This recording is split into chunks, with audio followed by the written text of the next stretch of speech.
that might be a trip that a lot of people want to make. Mickey Spagnola, DallasCowboys.com. Mickey, OTAs, I believe today was your open media day, correct? Absolutely. We got to watch a little football practice. All right, so anything jump out at you about, particularly I'm curious about Keanu Neal or some of the guys moving around and what they're doing in this Dan Quinn defense? Well, they're kind of mixing and matching a whole lot, so it's kind of hard to see what they're doing. But they had at the linebacker position when the so-called first guys were out there for 7-on-7 and 11-on-11. They did 11-on-7, so Dak could participate on the offensive part without anybody rushing him.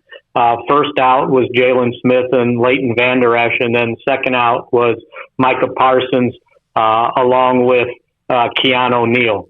And then they had other guys mixed in, but they are working Keanu Neal as a linebacker, and we'll see if it's kind of a change-up thing when they go to nickel. There's different ways they can massage all that to try to get the most out of the linebacker position that they have. So, yeah, they've been rotating those guys at the linebacker spot. A constant rotation in the secondary. But if you were wondering about the secondary, the first guys out at corner were Trayvon Diggs and Anthony Brown. The safeties were DeMonte Kazee and Jaron Kearse. And then I mentioned the linebackers. So, yeah, that's kind of how they've been rotating those guys out first, and then the other guys kind of get in there.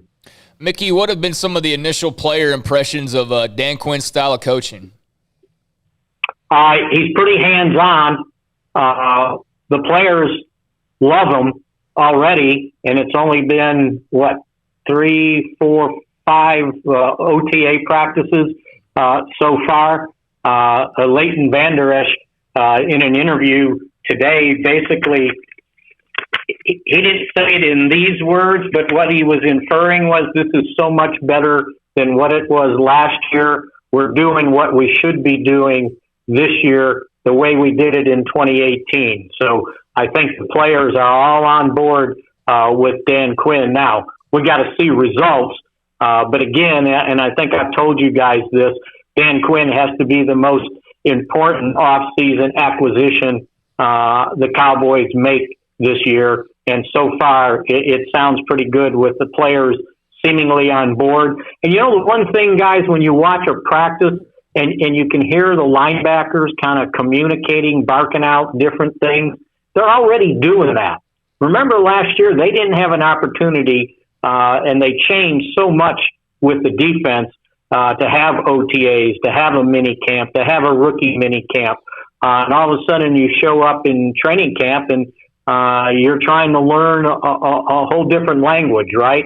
And as we saw, the defense obviously was poor, but I think the poorest part was the communication. They were busting so many assignments. So I think so far so good with Dan Quinn. I think the most important, guys who are coming back obviously are Lyle Collins and Tyron Smith. Mickey, just by reading some of the stuff that Tyron Smith has said, was his injury and the neck surgery had something he'd been maybe playing through and putting off for a while, and now he feels better than he has in quite some time? Yeah, I think that's a pretty good summation. I think, previously you'd see him the year before especially, he'd miss a game or so, miss a practice because he was having neck problems. And it just came to a head last year. And, if you talk to him, you talk to Lyle Collins, I think those guys feel better than they've felt in a couple of years. And they're moving well. Now they're kind of holding them out of the contact portion of these off-season workouts. But when they get to training camp, both of those guys will be ready to go. Zach Martin will be ready to go. And as Lyle Collins said, you get all three of us back in there and healthy, this might be one of the better offensive lines in the National Football League. And if you think about it, Connor Williams would be playing his, I think, 4th season. Remember last year, he was coming off a torn ACL the year before. So, that's a tough thing to return just in that first year. It usually gets better the second year. And everybody seems to be high on Tyler Biadasz.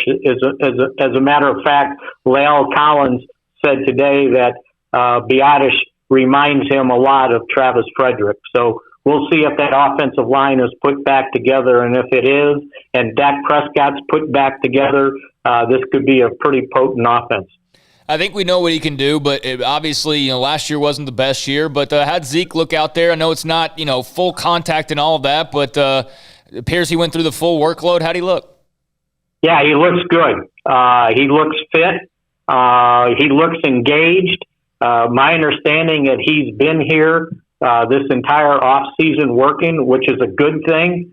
Sometimes we forget that if you're struggling on the offensive line, you're probably struggling in the running game too. It's not just protecting the quarterback.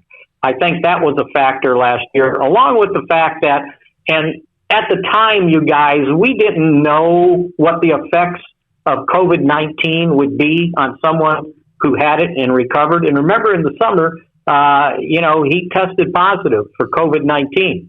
So I don't know if that affected him one way or another. But I think between that and the fact that the offensive line struggled all season long, I think that had a lot to do with everybody having this just assumption that he was headed downhill. I think that had a lot to do with the problems. I know the fumbling is another deal, but I think some of those fumbles that he had was because he was trying to do too much with very little available, and he got careless. So I think that looks good. Tony Pollard looked good. Dak's throwing the ball well. Michael Gallup, CD Lamb had another one of his, amazing catches where you look at today and you go, seriously, did he just do that? So from an offensive standpoint, it looks good. Along with, Blake Jarwin returning from his ACL is still doing rehab type stuff. He hasn't taken part in any of the drills, but that's a precautionary measure. He should be good to go once training camp starts in mid to late July.